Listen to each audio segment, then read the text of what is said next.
네, 쿠팡 사태부터 정치권 주요 이슈까지 한 발 더 들어가 보겠습니다. 조기현 더불어민주당 법률위 부위원장, 송영훈 전 국민의힘 대변인과 함께하겠습니다. 어서 오십시오. 자, 쿠팡 이슈 먼저 살펴보겠습니다. 헤럴드 로저스 쿠팡 한국법인 임시대표가 경찰에 다시 출석해서 장시간 동안 조사를 받고 오늘 새벽에 귀가를 했습니다. 이번에는 국회 위증 혐의였더라고요. 예, 지난번에 국회에 출석해서요. 이 쿠팡이 지난번에 이 사건과 관련해서 자체 조사하고 발표한 내용이 있습니다. 네. 그때 그 증거물도 회수했고요. 이게 국정원의 지시였다라고 한 발언이 있습니다. 그러니까 본인들이 자체 조사를 해서 증거물도 회수하고 일종의 자체 포렌식도 해서 유출된 건수는 3,000건이다 이런 발표를 했습니다. 누가 네. 봐도 납득할 수 없는 내용이었는데 그 과정에서 국정원이 그 지시를 했다 이렇게 발언한 겁니다. 그런데 국정원의 입장에서는 그건 지시할 위치에 있지도 않고요. 네. 실제 주무부처는 과기정통부이기 때문에 국정원이 그렇게 관여해서 구체적으로 관련된 핵심 증거물의 회수와 관련해서 이래라 저래라 이렇게 지시할 수 있는 입장이 아니거든요. 네. 그럼에도 불구하고 로저스 대표가 이제 그런 발언을 한 것이 본인들의 책임을 회피하고 그 책임을 우리 정부 당국에 떠넘기기 위한 의도된 발언이다 이런 혐의가 있는 겁니다. 그래서 그러한 사실을 인식하고도 의도적으로 고의에 의해서 국회에서 그런 발언을 했다면 국회 증언감정법에 의한 위증죄가 성립될 수 있고요. 경찰에서는 아마 그 부분을 어제 조사한 것으로 알고 있습니다. 네, 로저스 대표에 대한 출국 금지 신청은 받아들여지지 않았습니다. 어떤 이유 때문이었을까요? 일단 외국인에 대해서는 우리가 출국 금기라고 하지 않고 출입국관리법에서 출국 정지라고 규정을 하고 있습니다. 네. 검찰이 경찰에 그 출국 정지 신청을 반려한 배경에는 크게 두 가지가 있다고 보여져요. 첫째는 로저스 대표가 성실하게 출석해서 조사에 임한다면 사실 외국인을 굳이 출국 정지까지 할 필요가 있느냐라고 하는 부분이 한 가지인 것이고 네. 또 하나는 로저스 대표가 받고 있는 혐의 중에 이제 위증과 같은 것은 본인의 인적 범죄입니다만 다른 범죄 혐의는 쿠팡이라고 하는 법인이 저지른 그 양벌 규정에 의한 범죄를 법인의 대표자로서 조사받는 측면이 있거든요. 네. 그러면 거기에 대해서 과연 출국 정기까지 필요하다고 봐야 될 것인가 이런 이면의 고려가 있는 것이 아닌가 보여집니다. 또 한 가지 짚어볼 것은 아마 뒤에서 언급되겠습니다마는 그 미국 하원에서 지금 헤럴드 로저스 대표를 이번 달 23일에 청문회에 출석하라고 한 상황입니다. 네. 그러면서 미국 기업에 대해서 한국 정부가 표적화하고 있는 것에 대해서 증언하라라고 하는 것인데 이렇게 미국에서 여러 가지 의구심을 갖고 보고 있는 상황에서 로저스 대표를 출국 정지한다면은 외교 문제로 비화될 수도 있기 때문에 이런 부분을 생각하면은 현재로서는 출국 정지하지 않은 상태에서 일단 조사를 하는 것이 적절하지 않나 하는 측면도 있어 보입니다. 네, 말씀하신 그 미국 하원의 청문회 소환장을 좀 보면 공정거래위원회를 좀 겨냥한 문구도 들어있는 것 같고요. 특히 이재명 대통령이 그 쿠팡을 향한 발언도 문제 삼고 있다 이런 내용도 있더라고요. 쿠팡을 향한 발언이 어떤 부분을 특정해서 하는지 모르겠습니다만 뭐 지난번에 이제 공개된 자리에서 그 범인이 혐의자가 이제 중국이라는 사실을 언급하면서 네. 그게 중국인이든 미국인이든 그게 무슨 문제냐. 범죄 혐의가 있는 것 자체를 봐야지라고 언급한 부분이 아마 이제 중요하게 들여다보는 것 같은데 그거 우리나라 대통령이 당연히 할 수 있는 말 아닙니까? 더군다나 이게 반중 점서나 혐오 점서를 부추기는 수단으로 이제 이 쿠팡 사태까지 악용되고 있었기 때문에 그 부분을 짚은 건데요. 네. 지금 미국의 의회에서 실제 하원 의원이 이 부분을 직접 언급하는지는 모르겠습니다만 적어도 합리적이고 상식적이라면 그 언급 자체가 외교적으로 문제될 사항인지 모르겠습니다. 그렇다면 쿠팡에 오히려 이 미국 정부나 의회에 대한 이렇게 로비가 자꾸 이런 식으로 접근해서 대통령의 이런 발언까지도 문제 삼는 게 아닌가라는 생각이 드는데요. 네. 이거 우리 정부 입장에서는 이게 전혀 문제될 수 있는 사항은 아니라고 보고 중요한 것은 실제 우리 정부가 몇 년 동안 쿠팡에 대해서 실제 차별적 처우를 해왔는지 이번에 개인정보 유출 사태와 관련해서도 우리 법에 따른 적절한 조치와 조사를 넘어서는 미국 기업에 대한 차별적 처우인지 이게 핵심 아니겠습니까? 그런데 네. 지금 이게 어떤 문제가 있는지 모르겠습니다. 로저스 대표를 하원에 불러서 조사한들 다른 그러니까 미국 하원이나 미국 정부에서 쿠팡의 로비가 통해서 괜한 트집을 잡는 사항이 아니라면 적어도 지금까지 진행된 쿠팡과 관련된 우리 정부의 대응에 있어서는 외교적 문제가 될 만한 사항은 없다고 봅니다. 네. 자, 그런가 하면은 쿠팡 정보 유출 피해자들이 미국에서 집단 소송을 시작을 했습니다. 승소 가능성에 대해서는 어떻게 예상하세요? 현재로서는 승소 가능성을 예단하기 어려워 보이죠. 일단 이번에 제기된 사건은 이미 미국 캘리포니아주에서 그 쿠팡 INC의 주주들이 제기한 주주 집단 소송과는 별개의 사건입니다. 네. 개인정보 유출 피해에 관한 집단 소송을 제기한 것인데요. 이 사건에서는 이제 쿠팡 측에서 아주 다양한 방어 논리가 등장할 겁니다. 가장 먼저 국제재판 관할이 그러면은 미국에 있는 것이 맞냐부터 시작해서 여러 가지 디펜스가 나올 거기 때문에 현재는 예단하기 어렵다고 보는 것입니다. 그다음에 소비자 집단 소송은 미국에서 합의로 종료되는 예도 꽤 있어요. 그런데 지금 이 사건 같은 경우는 쿠팡 INC 측에서 두 가지 이유로 합의도 쉽게 응하지 않을 것으로 보입니다. 그러니까 한국에서 진행되고 있는 개인정보 유출 피해 소송에 미칠 영향, 그리고 미국 내에서의 어떤 공식 책임이라든가 주주들에 대한 추가적인 손해배상 책임 발생 가능성, 이런 걸 염두에 두고 아마 합의에도 적극적으로 임하지 않을 가능성이 있어서 현재로서는 결과를 좀 예단하기 어려운 것 같고, 한 가지 눈에 띄는 것은 어제 이 집단 소송을 제기한 측에서 기자회견을 했고 그 기자회견 사진이 국내에 보도가 됐는데 그 기자회견을 하신 분들이 한글로 뭐라고 써서 들고 사진을 찍었더라고요. 아마 제가 그 개인정보 유출 관련 집단 소송에 관여하는 변호사라면 그렇게 하지는 않았을 것 같다라는 말씀을 덧붙여서 드리겠습니다. 네. 자, 이번에는 전국 상황도 짚어보도록 하겠습니다. 합당에 대한 내홍을 겪고 있죠. 더불어민주당. 이번에는 실무진이 작성했다는 합당 대회비 문건이 유출되면서 논란입니다. 자, 이와 관련해서 민주당 최고위 회의에서 공개 설전이 벌어지기도 했는데요. 현장 목소리 듣고 오겠습니다. 이번 합당 제안이 처음부터 결론을 정해놓은 답정너 합당이었다라는 정황이 드러났습니다. 최고위를 피칭한 데 이어 이제는 당원 투표마저 거수기로 만들려 했던 것 아닙니까? 대표께서는 몰랐다고 하십니다만 진짜 대표께서 몰랐는지, 이 작성 시점이 언제였는지, 이것과 관련해서 조국 대표와 논의가 있었는지, 지분 안배가 있었는지 밝게 됩니다. 정식 회의에 보고되지도 않고 또 논의되지도 않고 실행되지도 않았던 이런 실무자의 작성 문건이 유출되는 일종의 사고가 있었습니다. 이 부분에 대해서는 사무총장께서 누가 그랬는지 엄정하게 조사해 주시고. 네. 비판의 목소리가 쏟아졌는데 공개된 내부 문건에는 구체적인 합당 시기라든지 방법 이런 게 담겨 있는 것으로 알려지고 있습니다. 들으신 것처럼 지금 정 대표는 몰랐다라고 주장을 하고 있는데 이게 당 대표가 모르는 상황에서 이런 문건 작성이 가능할까 싶기도 하거든요. 그럴 수 있죠. 당무라는 게 실제 당 대표가 어떤 지시를 하거나 전국 운영에 관련한 어떤 제안이 있으면 실무 부처에서는 관련된 일정이라든가 기존 사례에 대한 검토 보고서를 작성해서 최고위에 올리기에 돼 있고요. 그게 일상적으로 이루어지는 당무의 한 과정입니다. 그런데 이번 사안의 경우엔 지금 합당과 관련해서 지도부 간에도 일단 신뢰가 흔들리고 있고 오해와 불신이 쌓여가고 있는 상황이기 때문에 조승래 사무총장이 충분히 설명을 했고 그 내용이 평상식이라면 신뢰가 있고 다른 오해가 없다면 설명이 된 얘기라고 봤는데 이제 그 자체도 수용이 되지 않는 거죠. 그러니까 정청래 대표가 조국 대표와 만나서 합당 이 제안을 한 게 그 1월 22일이었습니다. 근데 어제 조승래 사무총장의 설명은 1월 27일경 이제 작성된 문건이라고 하고 있고요. 그 전에 1월 25일 날 이해찬 총리가 돌아가시고 일주일 동안의 장례 기간이었습니다. 합당 관련 논의가 사실상 중단이 돼 있던 상황이었거든요. 그러면 그 시점에서 당대표가 합당 제안이 있었으면 추진 일정과 절차에 대한 검토는 실무부서에서는 당연히 하는 거죠. 그러니까 이후에 그 이해찬 총리의 장례 절차가 끝났을 때 이 논의는 해야 되기 때문에 그 전에 과거 사례는 어땠는지 하게 되면 어떤 일정으로 가능한지 절차는 당원 당규상 어떤 건지는 최고위원회 보고 목적으로 준비가 됐던 것으로 보입니다.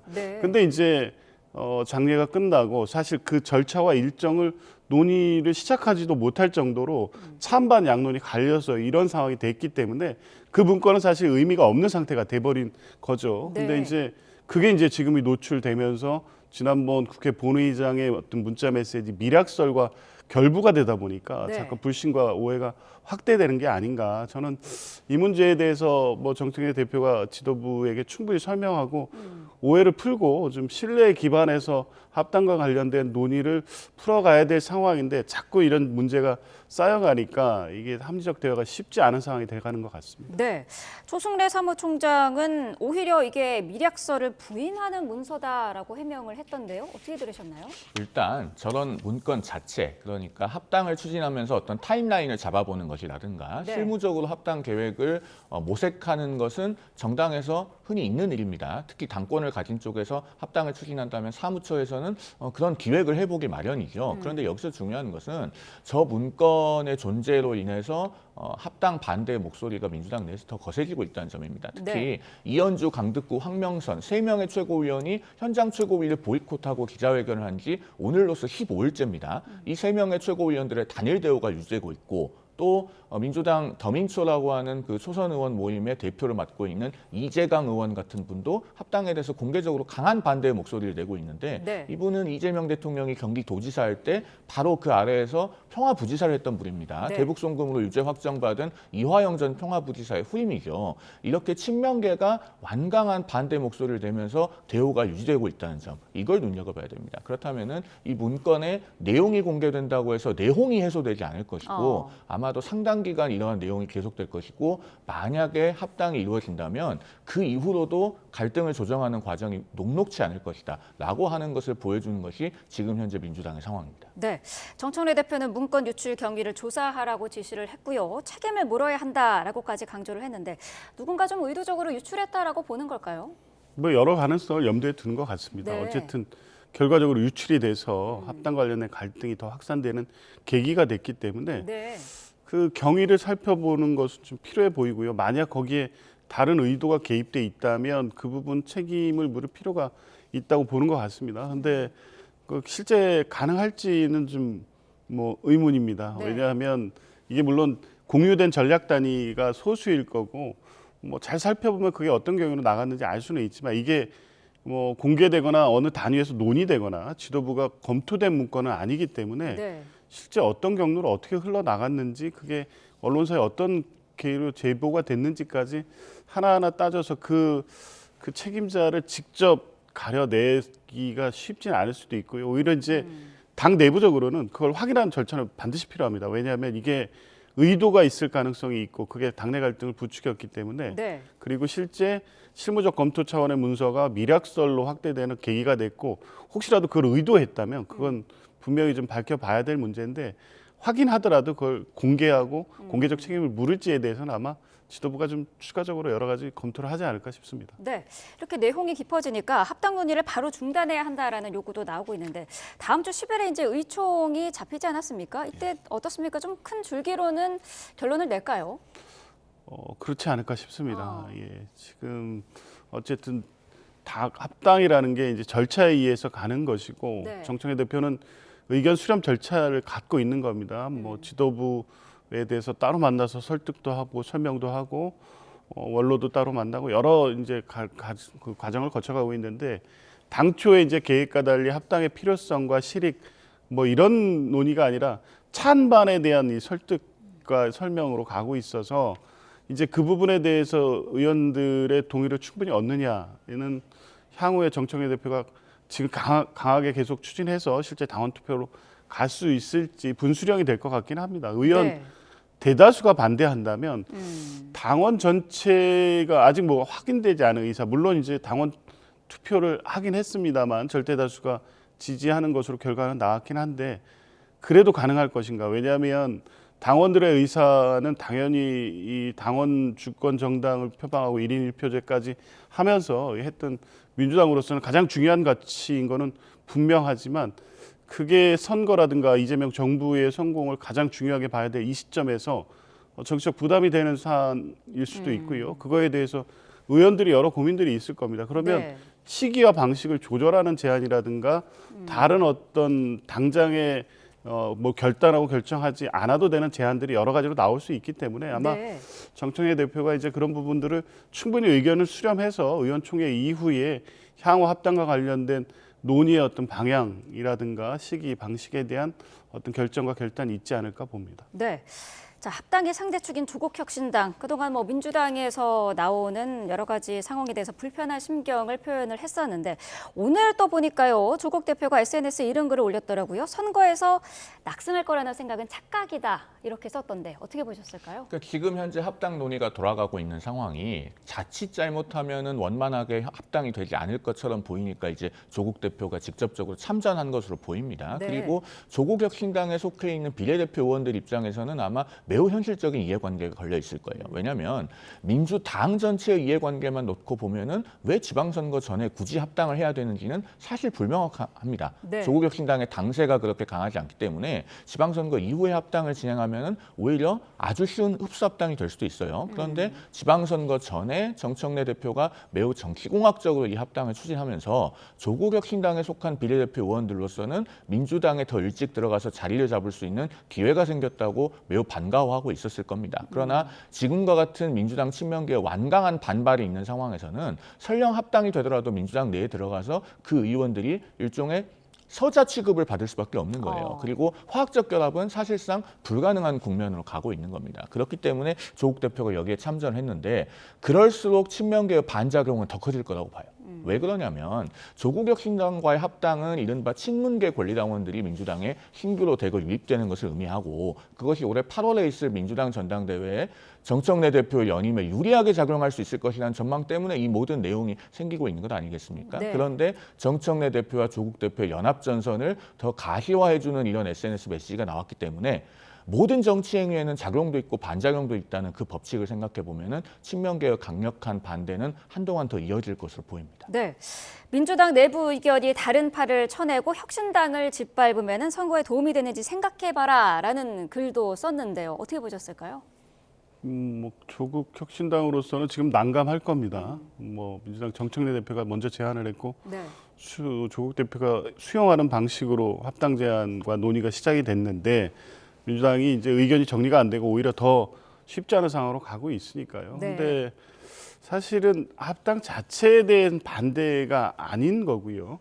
그리고 일부에서 이제 그런 오해라든가 여러 가지 억측과 주장이 있지만 이게 친명, 친문 이런 갈등이 아닙니다. 사실 정청래 대표가 처음 제안하고 결단한 것도 지방선거가 당연히 지금 민주당에 유리한 구도이긴 하지만 실제 모든 선거라는 거는 실제 선거 일정이 구체화되면 여야 간 격차는 줄게 돼 있습니다. 특히 이번 선거의 승패의 관건이라고 할 수 있는 서울 시장 선거 같은 경우에는 지난 대선 때 보다시피 결국에 선거에서는 격차가 예상했던 것보다 상당히 줄지 않습니까?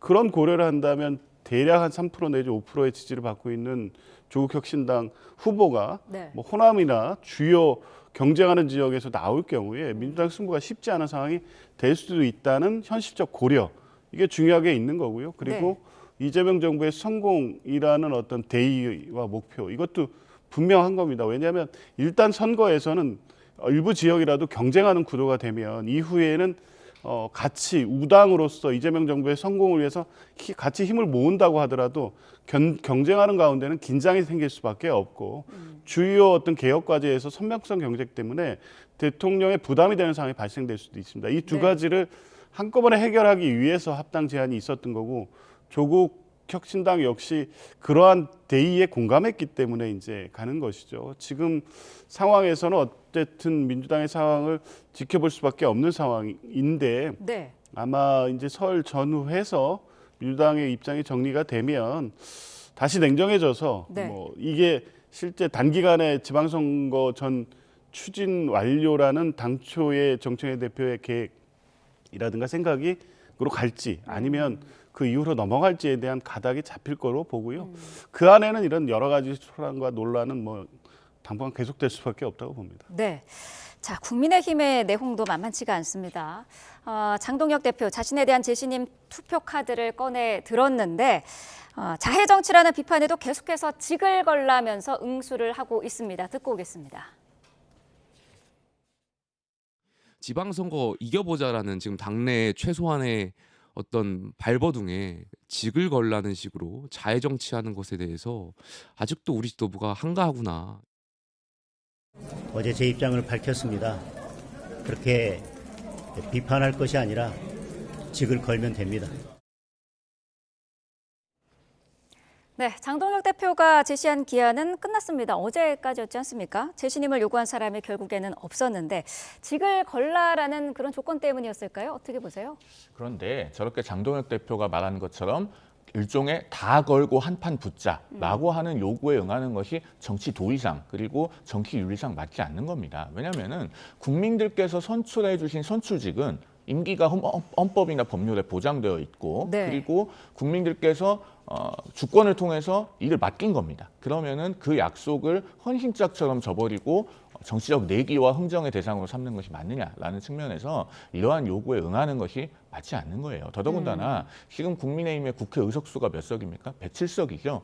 권성동 의원이 구속되어 있는 걸 감안하면 실질적으로 106석이나 다름이 없는데 여기에서 또 누군가가 국회의원직을 걸고 저런 재신임 승부에 응했을 때 그러면은 만약에 그 직을 내려놔야 되는 상황이 되면 개헌 저지선이 위협받지 않겠습니까? 그런 측면에서도 이런 요구에는 쉽사리 응할 수가 없는 겁니다. 그리고 네. 장동혁 대표는 자신의 재신임을 그러면 너도 직을 걸어라 라는 식으로 다른 사람의 정치 생명과 결부지을 것이 아니라 왜 당내에서 사퇴 요구나 정치적 책임론이 분출했는가에 대해서 냉정하게 돌아봐야 됩니다. 지금 장동혁 대표가 민심을 충분히 얻고 있는 상황이라면 당내에서 누군가가 장동혁 대표를 경쟁자로 여기거나 또는 비판하고 싶은 지점이 있어도 그런 요구를 감히 공개적으로 할 수가 없겠죠. 모든 문제는 결국은 민심을 충분히 얻고 있지 못한다는 데서 나오기 때문에 장동혁 대표의 진지한 자기 성찰이 필요한 시점이라고 생각합니다. 네, 장해찬 여의도연구원 부원장은 남자 정치다라면서 띄우기도 했는데 잡초 장동혁이라는 평가를 했거든요. 어떻게 보셨나요? 이 상황에 남자 농민 얘기가 왜 나오는지 모르겠습니다. 정치를 왜 그렇게 하시는지 모르겠어요. 그런 비유라든가 그런 화끈함, 시원함이 지금 당내 또 국민들께 어떻게 비춰질지에 대해서 생각을 못하는 것 같습니다. 그러니까 이게 장동혁 대표로서는 묘수라고 생각할 것 같습니다. 일거에 당내 리더십에 대한 논란을 정리했다고 볼 것 같은데요. 저는 최악의 악수가 될 겁니다. 아마 정치사에서 이런 방식의 정치가 통했다는 전례가 남을 리가 없습니다. 과거를 돌아봐도 그렇고요. 적어도 당 내에서도 대의 명분이 있어야지 어떤 그런 반대파를 제거하거나 하는 것도 결국에 성공하는 것이지 지금 장동혁 대표가 자기 중심의 어떤 리더십을 공고히 하는 것에 근저에는 윤어게이라는 그림자를 지원하지 못한 이 문제가 핵심적으로 존재하고 있는데 이제 그걸 위해서 반대파를 이런 식으로 제거한다는 것을 과연 이게 뭐 이후 성공하기도 어렵고 이후에도 어떤 평가가 될지에 대한 제대로 된 판단을 못하지 않는 게 맞는가 싶고요. 네. 특히 저는 그런데 더 걱정은 그러면 재신임과 사퇴를 직을 걸고 요구해라라고 시한을 줬는데 저는 그 제안 자체도 말은 안 된다고 생각하는데 아무도 하지 않았습니다. 네. 적어도 이 명분이 없는 그런 선언과 이런 방식의 리더십 행사에 대해서 적극적 문제 제기를 그게 실제 직을 걸겠습니까? 그리고 직을 건다고 한들 그게 어떤 방식으로 뭐 국회의원직이 사퇴가 되거나 날아가겠습니까? 적어도 강한 목소리가 당연히 나올 줄 알았는데 그 목소리가 나오지 않은 것이 오히려 의아했고요. 지금 그게 국민의힘의 현실이고 이런 모든 과정들을 국민들께서 지켜보시고 있다. 그러면 장동혁 대표든 아니면 그에 반발하는 당내 소장파나 친한동계 의원들이든 과연 둘 다에 대해서 국민들이 어떤 선택을 하게 될지에 대해서는 진지하게 또 심각하게 고민은 안 되는 상황이 아닌가 싶습니다. 네. 이건 제가 조금 한 말씀 드려야겠는데요. 장동혁 대표가 나의 재신임을 물을 거면 당신도 직을 걸어라라고 요구했다고 해서 거기에 응하면 어떤 문제가 생기냐면 자 8월 26일에 당대표로 선출된 이래로 당을 이끌어온 것은 장동혁 대표입니다. 그리고 국민의힘이 걸어온 그동안의 노선, 행보 이런 것들에 대해서 가장 큰 책임이 있는 사람도 장동혁 대표예요. 그런데 너도 직을 걸어라라고 했다고 해서 거기에 응하는 순간 그 재신임을 요구하는 사람의 책임의 크기가 마치 국민들께서 보시기에는 장동혁 대표와 대등한 것처럼 오인될 수가 있습니다. 그렇기 때문에 사실 장동혁 대표가 재신임 투표와 다른 사람의 거취를 결부지으려고 하는 시도가 맞지 않는 측면이 있는 것이거든요. 그러면은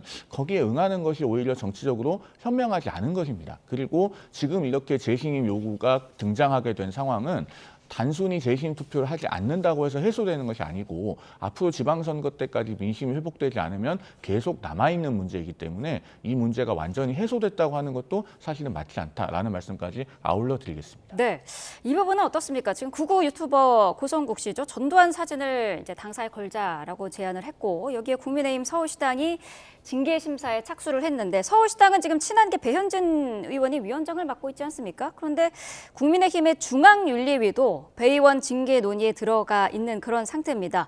당권파와 친한계가 어쨌든 윤리위라는 것을 통해서 좀 전면전에 돌입했다 이렇게 보는 시각도 있더라고요. 두 사안이 조금 다른 것 같습니다. 왜냐하면 고성국 씨에 대한 징계 요구는요. 국민의힘 중앙당 윤리위가 김종혁 전 최고위원을 징계한 사례에 비춰보면 네. 만약에 고성국 씨는 징계의 대상이 되지 않는다라고 하면 당 자체가 큰 모순에 빠지는 거예요. 저는 말을 가지고 사람을 징계하는 것이 온당하다고는 생각하지 않지만 김종혁 전 최고위원이 그동안에 당을 많이 비판했다는 이유로 탈당 권유를 해서 사실상 제명을 시키다시피 한 상황에서 전두환 사진을 걸자 윤석열 전 대통령 사진도 걸자 그리고 더 나아가서 어떤 발언도 했습니까?